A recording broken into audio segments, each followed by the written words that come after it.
I guess when the government starts calling a skeleton key a modern tool for safety, you have to ask whose doors they're planning to unlock while you're asleep. Hey, Canada, it's Earl. Now, we need to have a serious talk about Bill C-22, also known as the Lawful Access Act. It's sitting in committee right now, and the Liberals are trying to sell it as a way to update our laws for the digital age. They say it's about catching the bad guys in a world of encrypted apps and global tech. But if you actually read the fine print, you'll see that C-22 isn't about modernizing justice. It's about removing the hurdles that keep the government out of your private life. Here is the breakdown of what is actually in this bill and how it's going to affect every single Canadian with a cell phone or an internet connection. In a free country, if the police want to know who is behind a phone number or an IP address, they usually have to go to a judge and prove there is a good reason to look. It's called a warrant, and it's there to protect you.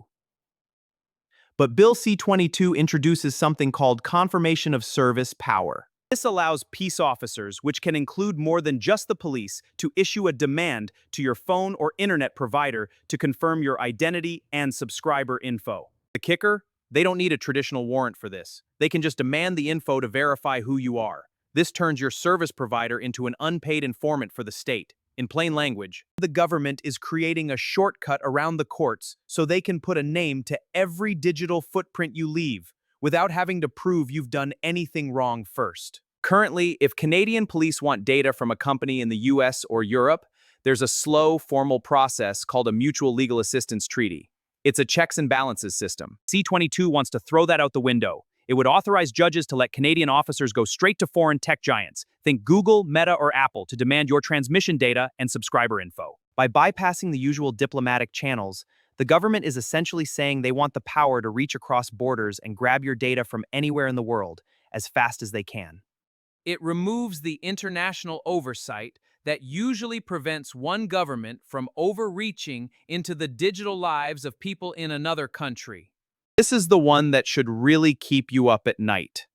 The Liberals are using Bill C-22 to amend the Controlled Drugs and Substances Act and the Cannabis Act. They say they just want to clarify how they examine computer data during drug investigations, but privacy experts are calling this a backdoor to broader device searches. Once an officer has a reason to look at a device for a drug-related offense, this bill broadens their authority to examine the data. In simple terms, if they pick you up for a minor possession charge, this law gives them a much wider path to dig through your texts, your photos, and your search history. It's using a drug investigation as a legal foot in the door to conduct a total digital colonoscopy on your life. Now, why does this matter to you if you aren't a criminal? Because these laws aren't just for the bad guys. Your digital identity, who you talk to, where you go, and what you search for, is now easier for the government to grab without a judge watching over their shoulder. When you know the government can demand your subscriber info without a warrant, you start to watch what you say. It's about making you feel like you're always being watched, which is the first step in controlling what you think. Today, it's drug investigations. Tomorrow, as we've seen with the online harm talk, it could be misinformation or wrong think. Once the government has the tools to bypass warrants and search devices, they rarely give those tools back. The ethics here are upside down. They are trading your charter rights for administrative efficiency.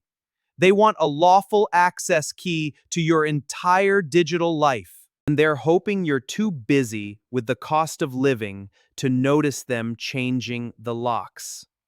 Thanks for watching. Stay awake.